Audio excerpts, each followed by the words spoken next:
हम इस राष्ट्र के प्राण हैं, इस देश के कण कण में मन मन में भगवान श्री राम हैं। और दिलचस्प बात आपको बता दें कि इस देश के संविधान में भी राम है। जी हाँ, इस वक्त मेरे पास एक अनमोल धरोहर है। देश के संविधान की जो मूल कॉपी है उसकी प्रतिलिपि इस वक्त मेरे पास है और इसमें भी आपको भगवान राम के दर्शन नजर आएंगे। दरअसल देश के जो संविधान की जो मूल प्रतिलिपि लिखी गई वो प्रेम बिहारी नारायण प्रियादा ने लिखी और तकरीबन 6 महीने का वक्त उनको लगा और इस कॉपी को लिखने में। और इसमें अगर आप देखें तो जगह जगह पर आपको देश की सभ्यता और संस्कृति की झलक नजर आएगी, क्योंकि नंदलाल बोस जो प्रसिद्ध चित्रकार थे उन्होंने देश की सभ्यता का जो सफ़र रहा, जो इतिहास का सफ़र रहा, उसको दिखाने की कोशिश की है संविधान के अंदर। मसलन यहाँ पर पार्ट 1 शुरू होता है और यहाँ पर आपको मोहनजोदड़ो सभ्यता का जो प्रतीक है उसको प्रतिबिंब करते हुए एक चित्र नजर आएगा। अब जब आप आगे चलते हैं तो आपको दूसरे पेज पर दूसरा जो हिस्सा है वो नागरिकता को लेकर के है।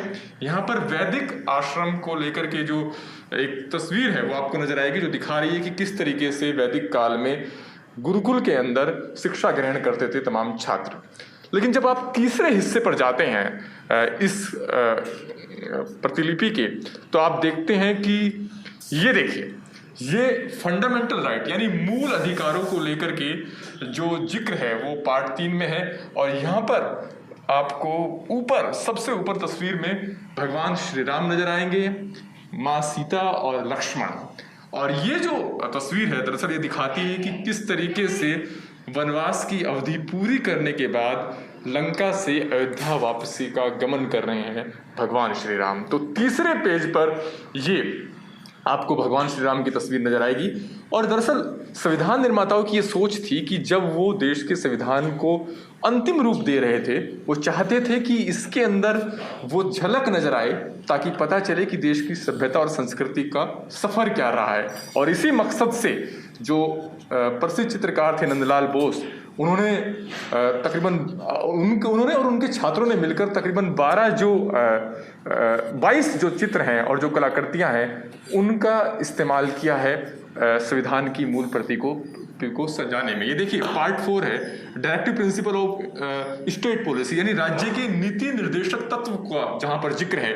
ऊपर जो तस्वीर नजर आएगी आपको महाभारत काल की वो तस्वीर है जो हम सब के जहन में है, जहां पर अर्जुन गीता का संदेश दे रहे हैं, अर्जुन को गीता का संदेश दे रहे हैं भगवान श्री कृष्ण। आगे जैसे जैसे आप पन्ना पलटते हैं तो आपको तमाम जो जैसे इसमें आप जाते हैं तो आपको महावीर नजर आएंगे, गौतम बुद्ध नजर आएंगे, कुछ मुगल काल के जो बादशाह हैं अकबर, उसका भी जिक्र है, लेकिन गुरु गोविंद सिंह जी का भी जिक्र है, शिवाजी का भी जिक्र है। तो देश के इतिहास ने किस कदर करवट बदली और प्राचीन सभ्यता संस्कृति से लेकर कैसे देश का इतिहास बढ़ा, उसको प्रसिद्ध चित्रकार नंदलाल बोस और उनके छात्रों ने अपनी कलाकृतियों से सजाने की कोशिश की है। और सबसे अहम बात जिसका मैं जिक्र करना चाहता हूं कि ये देखिए, जो संविधान की जो प्रस्तावना है, जो मूलतः प्रस्तावना थी, इसमें आपको कहीं पर भी जो है सेकुलर शब्द नजर नहीं आएगा, क्योंकि वो संविधान की जो मूल प्रस्तावना थी उसका हिस्सा नहीं था। बाद में संशोधन के जरिए उसको जोड़ा गया। लेकिन हम जिस बात का जिक्र कर रहे हैं वो ये पार्ट 3 है फंडामेंटल राइट का, जहाँ पर भगवान श्री राम का और उनके साथ सीता और लक्ष्मण जी का एक चित्र है जो दर्शाता है कि किस तरीके से वो लंका के बाद अयोध्या की ओर गमन कर रहे हैं। मेरे साथ इस वक्त इस पर बात करने के लिए सुप्रीम कोर्ट के वकील ज्ञानंद सिंह जी हैं, जिनके पास ये संविधान की जो मूल कॉपी है उसकी प्रतिलिपि मौजूद है। ज्ञानंद सर, ये जानना चाहूँगा कि ये जो मूल प्रतिलिपि थी जिसमें जगह दी गई देश की सभ्यता और संस्कृति के 22 चित्रों को, नंदलाल बोस जी से संपर्क किया पंडित नेहरू ने, क्या सोच रही होगी उस वक्त संविधान निर्माताओं की जिसके जरिए उन्होंने चाहा कि इसमें ये तस्वीरें होनी चाहिए?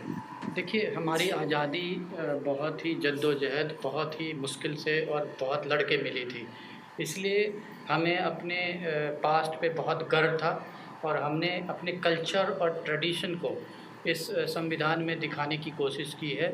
और हमारा कल्चर रिलीजन से बहुत ही क्लोजली इंटरवोवन है, रिलीजन और कल्चर को अलग नहीं कर सकते थे। इसीलिए अभी आपने प्रियम्बल में देखा तो उस ज़माने में उन्होंने सेक्युलर शब्द का प्रयोग नहीं किया था। सेक्युलरिज्म जो आज प्रीएम्बल में अमेंडमेंट के द्वारा जोड़ा गया है 42nd अमेंडमेंट के, वो संविधान जब आखिरी फेज़ में था तब ब्रजेश्वर प्रसाद जो बिहार से मेंबर थे, उन्होंने एक अमेंडमेंट मूव की थी कि हमें प्रीएम्बल में सेक्युलर शब्द को जोड़ देना चाहिए। उस बात पर भी मैं आऊँगा। पहले इस बात पर बात कर लेते हैं कि जो चित्रों को जो जगह दी गई है उसके पीछे क्या सोच रही होगी। तो मुगल का अगर हम बात करें, मुगल दुनिया की सभ्यता से लेकर के देश की सभ्यता और संस्कृति में सफ़र कैसे तय किया, उन तमाम तस्वीरों को दिखाया गया, भगवान राम से लेकर के बुद्ध महावीर तक और बाद में गुरु गोविंद सिंह तक। तो इन तमाम तस्वीरों को अगर संविधान की मूल प्रतिलिपि में जगह दी गई तो इसके पीछे संविधान निर्माताओं की सोच क्या रही होगी? क्यों नंदलाल बोस जी को एक जिम्मा दिया गया? क्या कुछ जहन में था उस वक्त संविधान सभा के? देखिए, ये हम भारत को एक सोने की चिड़िया बोली जाती थी और हमारा एक इतिहास था जो कि हमारे अंग्रेज़ों के शासन के समय वो एक ब्लॉट था।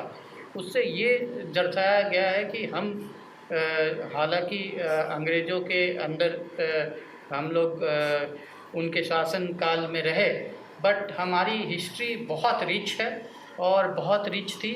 और हमारे देश में जो वेरियस लेयर्स ऑफ हिस्ट्री हैं, देखिए आप हड़प्पन कल्चर से लेकर के, मोहनजोदड़ो और हड़प्पा से लेकर के हमने लास्ट तक जो हमारे देश में डिफरेंट विचार आए, सिखिज़म आया, बौद्ध आया, जैनिज़्म आया, हमने सबको इसमें सम्मिलित किया है।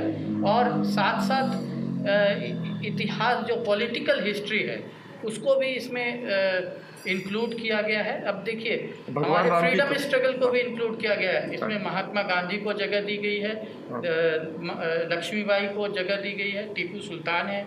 तो इस तरह से इसमें हमने पूरी इतिहास को सजोया है इस किताब। और राम जी की तस्वीर भी है इसमें।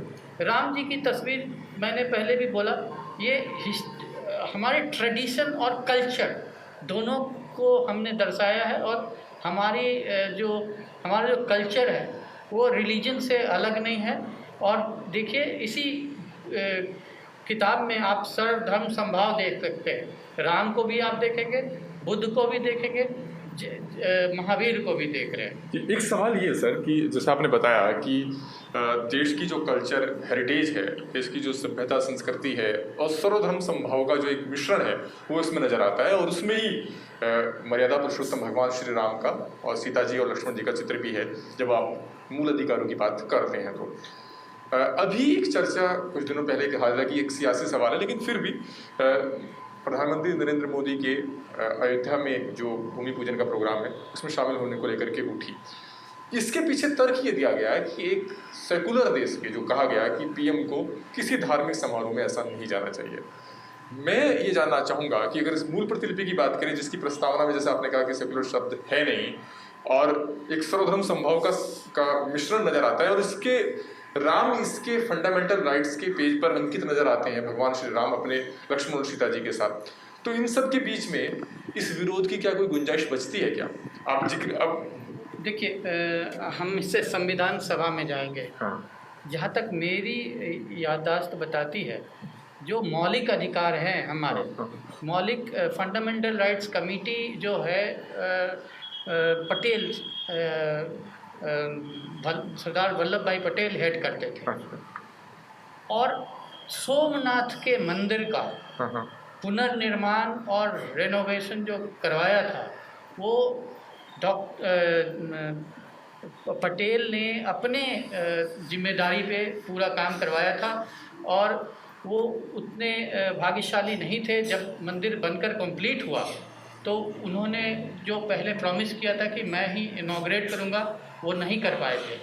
उस समय डॉक्टर राजेंद्र प्रसाद जो कि प्रेसिडेंट थे हमारे देश के, उन्होंने बोला कि मैं करूँगा। और डॉक्टर राजेंद्र प्रसाद इसी संविधान को बनाने वाली जो कमेटी थी उसके अध्यक्ष थे। तो ये, और आप ये भी बता रहे थे कि सेकुलर शब्द को लेकर के उस वक्त, देखिए, सेक्युलर जो है का मायने जो है हमारे संविधान में कुछ अलग है। हम धर्मनिरपेक्ष नहीं हैं, हम सर्वधर्म समभाव हैं। इसी कारण से हमारा जो प्रीएम्बल बना प्रियम्बल में पूरा का पूरा योगदान जो हमारी जानकारी में है वो जवाहरलाल नेहरू जी का था। उनके द्वारा ये उसकी ड्राफ्टिंग में पूरा काम हुआ था।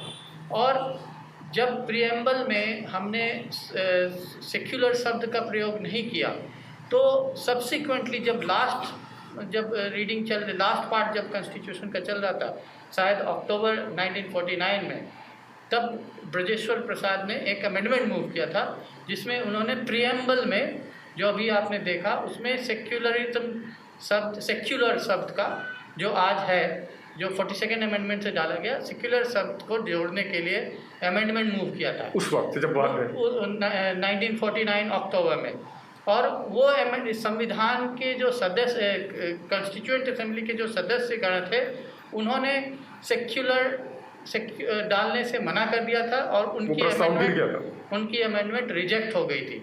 हालांकि जिस तरह से ये संविधान बना है, हमने कई लोगों ने, जब हम चूँकि धर्मनिरपेक्ष नहीं थे तो यहाँ तक भी अमेंडमेंट लोगों ने मूव किया था कि हम प्रियम्बल में हम we the people of India की जगह हम भगवान को भी इन्वोक कर सकते हैं।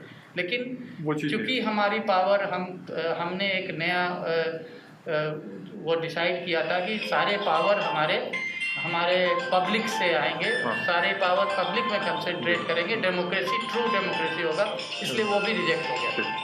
ठीक है, एक साइलेंट तो लेकिन सर एक बात बताइए कि अगर आज की तारीख में संविधान बन रहा होता है ना, तो शायद कुछ लोगों को तो परेशानी हो जाती कि भगवान राम की जगह क्यों दी गई संविधान में, आपको ऐसा लगता है? देखिए, ये तो मैं नहीं बता सकता, लेकिन जहाँ तक हमारा संविधान है, जो हमारी जो फंडामेंटल राइट्स है, उससे ये तर्क संगत है। हमारे फंडामेंटल राइट्स में राइट टू रिलीजन है, और जब आप प्रियम्बल पढ़ेंगे, लिबर्टी जो है, thought, expression, faith, belief and worship, सब की लिबर्टी हमारा संविधान देता है, और यही अधिकार फंडामेंटल राइट्स में भी है। तो हम सर्वधर्म समभाव हैं और सबके लिए यहाँ पे इक्वली सारे रिलीजन को बढ़ाने के लिए प्रावधान है, और हमारा संविधान इसको अकोमोडेट करता है। हमारी भिन्नता में एकता है। तो मैं एक बार फिर से दिखा दूं कि कहाँ पर जो है भगवान श्री राम की जो तस्वीर है वो है, ये देख लीजिए, फिर से एक बार नजर डाल लीजिए। मूल अधिकारों का जहाँ पर जिक्र है पार्ट 3 में, वहाँ पर ये भगवान श्री राम, लक्ष्मण और सीता का लंका से अयोध्या गमन की तस्वीर नजर आ रही है उनके विमान में। तो निश्चित तौर पर जैसा मैंने कहा कि राम इस राष्ट्र के प्राण है, इस देश के मन मन में और कण कण में श्री राम है, और इस देश के संविधान में भी राम है। और ऐसी सूरत में जो लोग प्रधानमंत्री की यात्रा को लेकर के सवाल उठा रहे हैं, निश्चित तौर पर उनके लिए जवाब यही है कि इस देश का जो संविधान है वो सर्वधर्म समभाव को लेकर के चलता है, वो धर्म का निषेध नहीं करता। संविधान की मूल सेंस यही है। वीडियो जर्नलिस्ट विकास राय के साथ अरविंद सिंह, न्यूज नेशन, दिल्ली।